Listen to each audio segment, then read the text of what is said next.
Brand या trademark एक ही चीज़ है। जब आप ट्रेडमार्क लेते हैं, ट्रेडमार्क बहुत ज़रूरी है। आप कोई भी बिजनेस करने जाएं, आज के समय में अगर आपके आर्टिकल कोई भी बेच रहे हैं आप, तो उसको ऑन बोर्ड कराने में अमेजन या फ्लिपकार्ट पे आपको ट्रेडमार्क होना चाहिए। नहीं तो बैक एंड से करते हैं, लेकिन उसकी ग्रेविटी कम रहती है, आपके ट्रेडमार्क की वैल्यू और आपके प्रोडक्ट की वैल्यू कम हो जाएगी। तो ब्रांड एक यूनिक आइडेंटिटी है दैट डिस्टिंग्विशेस योर गुड्स और सर्विसेज, जो अलग करती है। हल्दीराम से आप ये नहीं रिलेट कर सकते कि वो मिठाई बेच रहा है। हल्दीराम एक यूनिक नेम है जो कि उसके मिठाई से कोई रिलेशन नहीं है। अगर मिठाई वाला है तब तो हम बचते हैं उस तरह के मार्क को देने में। जो मिठाई से ही डील कर रहा है तो उसके ऑब्जेक्शन लग जाते हैं, तो उसको हम ग्रांट जल्दी नहीं करते अनलेस और अनटिल वो डिस्टिंक्टिवनेस ना प्रूव कर दे कि हमारा अलग है। It includes name, logo, symbol, slogan, design और कॉम्बिनेशन देयर ऑफ। एग्जाम्पल में देखिए, जैसे एप्पल है, एप्पल से क्या रिलेट करते हैं? कोई गुड्स है? नहीं है, लेकिन एप्पल एक ब्रांड नेम है जो आपको मोबाइल फ़ोन, टैबलेट जो भी है उस तरीके के आर्टिकल्स वो बेचता है। नाइके, नाइके को कोई रिलेट नहीं कर सकता, यूनिक सा है। अमूल, अमूल से दूध, हम बोलते हैं अमूल तो दूध आ जाता है, क्योंकि उसकी गुडविल है मार्केट में। वो गुडविल इतना इस्टेब्लिश कर लिया है कि वो मार्केट में एक तरह से अपना मोनोपोली इस्टेब्लिश कर लिया है। तो इसलिए हम उसको नाम से रिलेट नहीं कर रहे हैं कि उसके प्रोडक्ट ये हों। क्यों रजिस्टर करना चाहिए आपका ब्रांड? ये एक लीगल ओनरशिप देता है और एक्सक्लूसिव राइट्स देता है। ये मिसयूज़ और इमिटेशन, मतलब नकली कॉपी करने से बचाता है। एक ट्रस्ट बनाता है, गुडविल देता है, और ये ब्रांड का वैल्यू बढ़ा देता है। आज के फ्रेंचाइज अगर डोमिनोज का कोई अगर इस्टेब्लिश कराना चाहे तो उसके करोड़ों में उसके डील हैं केवल फ्रेंचाइजी लेने के। तो वो एक गुडविल बेच रहा है मार्केट में। ये लाइसेंस भी कर सकते हैं। अगर आप ट्रेडमार्क हैं तो किसी को बेच भी सकते हैं। बेचने का दो तरीका है, या तो असाइनमेंट करें या फिर ट्रांसमिशन। ट्रांसमिशन उसके होते हैं जो उसके पेडिग्री हैं, जो वंशावली हैं, उनके पिताजी थे वो चले गए तो उनके बेटे का नाम उस कंपनी के प्रोप्राइटर के नाम में आ जाएगा, लेकिन उसको वंशावली प्रूफ करना पड़ेगा कि हाँ हम उन्हीं के लड़के हैं। तो उस तरह से लाइसेंस कर सकते हैं, असाइनमेंट कर सकते हैं, आप उसके ट्रांसमिशन कर सकते हैं, मतलब उसके वंशावली में किसी और को बेचना है तो उसको कंसिडरेशन अमाउंट लेकर के उसको असाइन कर देंगे। क्या रजिस्टर्ड हो सकता है आपके ट्रेडमार्क में? कोई भी चीज़ आप सोचिए। वो एक नाम हो सकता है, स्लोगन हो सकता है, लोगो हो सकता है, डिवाइस हो सकता है, टैगलाइन हो सकता है, साउंड हो सकता है, 3D मार्क हो सकता है, कलर हो सकता है, शेप हो सकता है, पैकेजिंग हो सकता है। ये जैसे बिस्लरी का बोतल है, इस बोतल में कई राइट्स हैं। अगर कोई कंपनी के थ्रू अगर इसका इन्वेंशन है बोतल का नेक बनाने का जो मशीन है, तो मशीन इस तरह के डिजाइन जो बनाया उसको डिजाइन का राइट दिया ये बोतल का।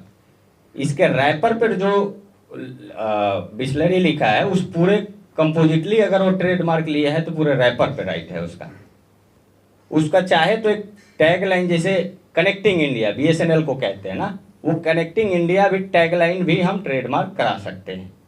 इस तरह से मल्टीपल राइट्स एक चीज़ में हो सकते हैं।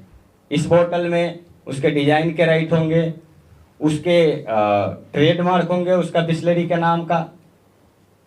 ये चीज़ें हो सकती हैं मल्टीपल राइट्स एक ही प्रोडक्ट में। ट्रेडमार्क है क्या? वही मैं इसेंशियल्स में पहले बता दिया कि ये लोगो हो सकता है, टैगलाइन हो सकता है, कोई ड्राइंग हो सकता है, पिक्चर हो सकता है, शेप हो सकता है, कलर हो सकता है, कुछ भी।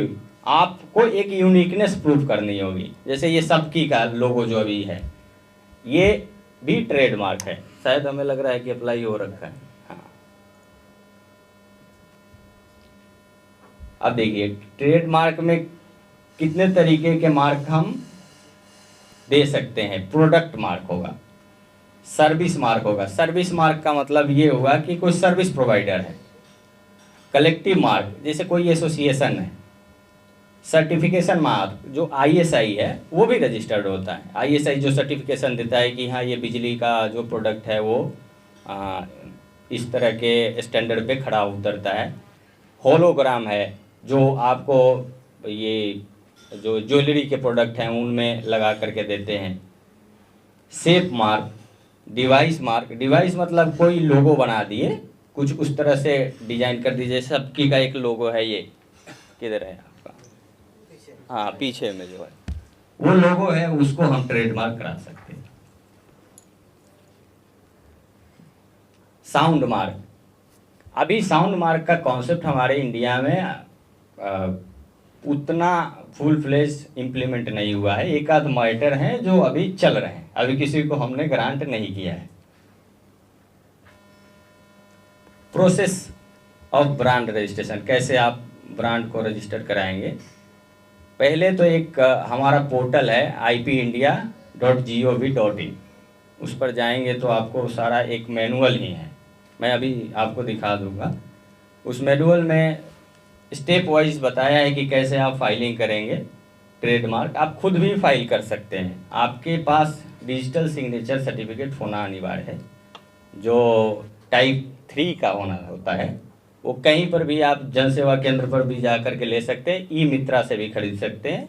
आजकल कई गवर्नमेंट के पोर्टल हैं जो आधार से लिंक्ड हैं, डिजिटल सिग्नेचर, वो खरीद करके आप इसमें लॉगिन कर सकते हैं।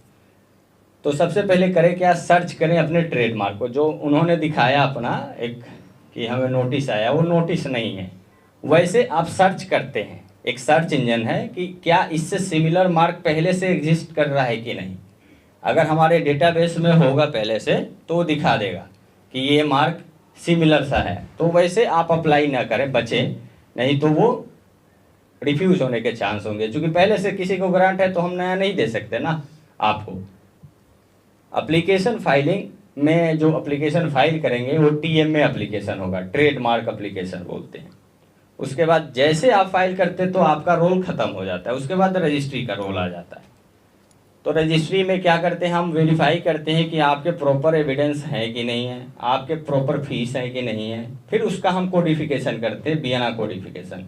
चूँकि हम World Intellectual Property Right Organization से गवर्न होते हैं तो हमारी ट्रीटी है, तो हम उसके थ्रू बियाना का कोडिफिकेशन भी हम अडॉप्ट किए हैं, नीस क्लासिफिकेशन भी अडॉप्ट किए हैं, जो हमारे पास बताता है कि हाँ ये गुड्स की अलग क्लासिफिकेशन है, ये सर्विसेज की अलग क्लासिफिकेशन है। उस तरह से जैसे ही आप फाइल करते हैं तो हमारे यहाँ रजिस्ट्री में वो स्क्रूटनी करके देखते हैं, फिर उसके प्रोसेस शुरू होते हैं। फिर बियाना कोडिफिकेशन होगा, फिर उसके बाद फॉर्मेलिटी चेक होंगे, उसके बाद में आपका एग्जामिनेशन में जाएगा, एग्जामिनेशन करते हैं, लगता है कि नहीं है कोई इससे सिमिलर मार्क हमारे डेटाबेस में है तो हम वहीं से एक्सेप्ट कर देते हैं। फिर वो पब्लिश हो जाता है जर्नल में और वो 4 महीने तक ओपन रहता है पब्लिक के लिए, तो उसमें अपोजिशन अपना फाइल कर सकता है। अपोजिशन फाइल किया, फिर अपोजिशन के प्रोसीडिंग्स अलग चलेगी। अगर नहीं आया अपोजिशन तो आपको सर्टिफिकेट इशू हो जाएगा। फिर वो 10 साल तक के लिए आपका ट्रेडमार्क वैलिड होगा। 10 साल में 9 साल होते ही आप अपना रिन्यूअल का फाइल कर दें। 1 साल प्रायर ही सभी रिन्यूअल के चांस होते हैं। अगर वैलिडिटी ख़त्म हुआ तो फिर हम एंटरटेन नहीं करते। 1 साल वो आप 9वें साल में फाइल करेंगे, फिर 10 साल तक एक्सटीड करेंगे, फिर वो ऐसे ही बढ़ते बढ़ते आप अनलिमिटेड टाइम तक। लेकिन ये कॉपीराइट में ऐसा नहीं है, लाइफ टाइम प्लस 60 ईयर्स। आप अगर मर गए तो आपकी 60 ईयर्स तक ही राइट है, लेकिन इसमें क्या है कि आप अनलिमिटेड तक बढ़ाते जा सकते हैं जब तक चाहे तब तक। उसके बाद में रजिस्ट्रेशन सर्टिफिकेट इशू हो जाएगा अगर कोई ऑब्जेक्शन नहीं है। ये डिजिटल टूल्स हैं जिस पे आप जा करके देख सकते हैं। आईपी इंडिया के गवर्नमेंट वेब ऑफिशियल साइट्स हैं। लीगल प्रोटेक्शंस आपके क्या क्या हैं, अगर आप ट्रेडमार्क ले लिए उसके बाद में क्या क्या राइट्स आपके पास हैं। तो ये रजिस्टर्ड प्रोप्राइटर के बहुत सारे राइट्स हैं। एक तो आगे वाले स्लाइड में हम दिखाते हैं।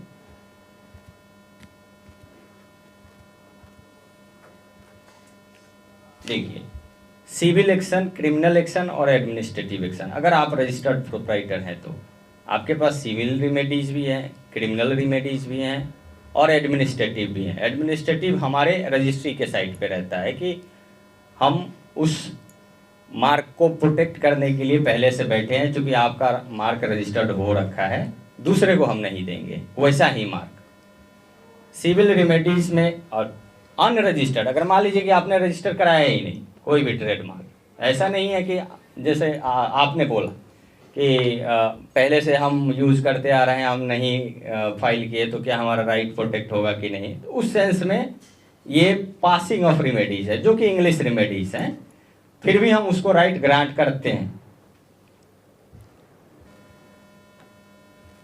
सिविल रेमेडीज़ में दो तरीके की चीज़ें हैं, एक तो डैमेजेस क्लेम कर लें, जितना आपका लॉस हुआ उतना वो आप क्लेम कर लें, या फिर एक इंजंक्शन लगाएं। इंजंक्शन मतलब आपको लग रहा है कि ये लॉस होगा या होने वाला है या हो रहा है, उस सेंस में हम इंजंक्शन के सूट फाइल करते हैं कि इस प्रोडक्ट को रोका जाए, इसे नहीं बेचने दिया जाए, कोई और दूसरा एक कॉपी करके बेच रहा है तो उसको हम temporary injunction, permanent injunction, Mareva injunction, Anton Piller orders, ये जो दो हैं मारेवा और एंटन पिलर, ये लीगल टर्मिनोलॉजी है बेसिकली।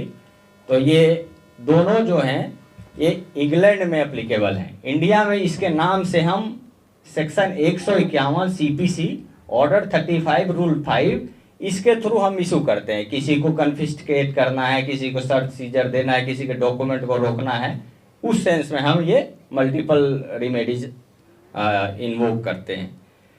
इंजंक्शन क्लेम करने के लिए आपको इस्टेब्लिश करना पड़ेगा कि प्राइमा फेसाई राइट आपकी है, कोई लॉस होने जा रहा है, कोई बैलेंस ऑफ कन्वीनियंस दोनों पार्टी के बीच में देखना होगा कि नहीं ये हमारे फेवर में हमारा ज़्यादा लॉस करेगा अगर ये बेचने लगा प्रोडक्ट, हल्दीराम के नाम से कोई और प्रोडक्ट बेच रहा है। तो अभी देखे होंगे कि बर्फ़ी वाला बहुत सारे बेच रहे हैं, बर्फ़ी वाला करके बहुत सारे दुकान खुल गए कि हाँ ये बर्फ़ी वाला है, ये बर्फ़ी वाला है, उनके डिस्प्यूट अभी चल रहे हैं, हम किसी को अभी तक ग्रांट नहीं किए। एक बालाजी बर्फ़ी वाला है उसको दिया हुआ है, उसके अलावा जितने भी बर्फ़ी वाले हैं सब नकली हैं, लेकिन वो अगर चाहे तो इनके खिलाफ इंजंक्शन का सूट ला सकता है।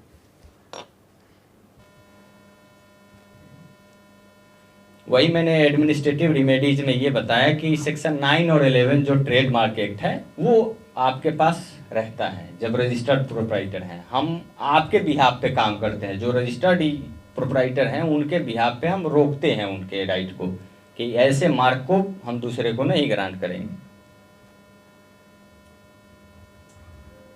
अब क्रिमिनल रिमेडीज में क्रिमिनल कंप्लेंट फाइल कर सकते हैं। बेसिकली अगर कोई मार्क आपका चुरा रहा है तो 467 468 IPC पुरानी वाली, उसके तहत मुकदमा दर्ज हो जाता था और उसमें जब वो मुकदमा पंजीकृत कर लिया तो हमारे यहाँ वो ओपिनियन के लिए भेजता था।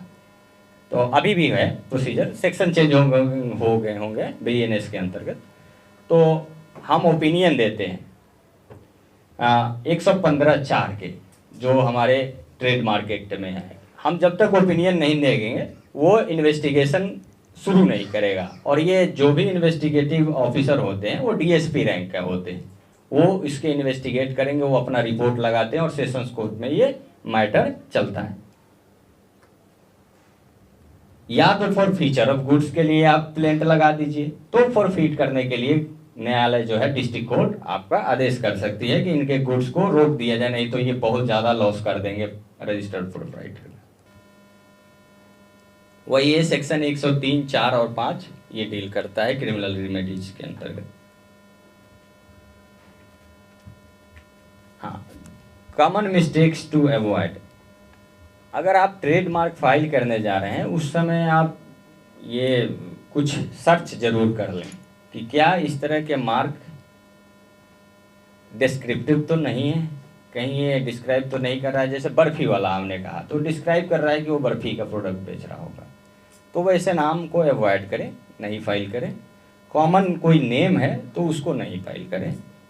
ट्रेडमार्क सर्च को हमेशा देखें, जो हमारे डेटाबेस में है वो दिखा देगा कि इससे पहले मार्क कोई रजिस्टर्ड है कि नहीं है, और जो भी इन्फ्रिंजमेंट होने वाला है उसको मॉनिटरिंग करें, नहीं तो ये आपको लॉस करेगा।